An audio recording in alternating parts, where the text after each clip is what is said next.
വായിച്ചു തുടങ്ങിയത് രാത്രി സഞ്ചാരിയായ സിദ്ധാർത്ഥിൻ്റെ യഥാർത്ഥ സ്വത്വം തേടിയുള്ള വനിതയുടെ യാത്രകളെക്കുറിച്ചായിരുന്നു. അങ്ങനെയാണെങ്കിൽ എൻ്റെ ശരീരത്തിലേക്ക് മറ്റൊരാളുടെ ആത്മാവിന് കയറാൻ സാധിക്കില്ല.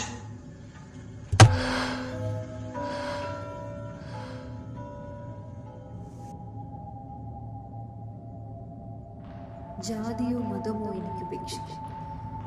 എനിക്ക് വേണ്ടാത്തവരെ എനിക്ക് ഉപേക്ഷിക്കാം. എനിക്ക് വേണ്ടാത്ത ഇടങ്ങൾ എനിക്ക് ഉപേക്ഷിക്കാം.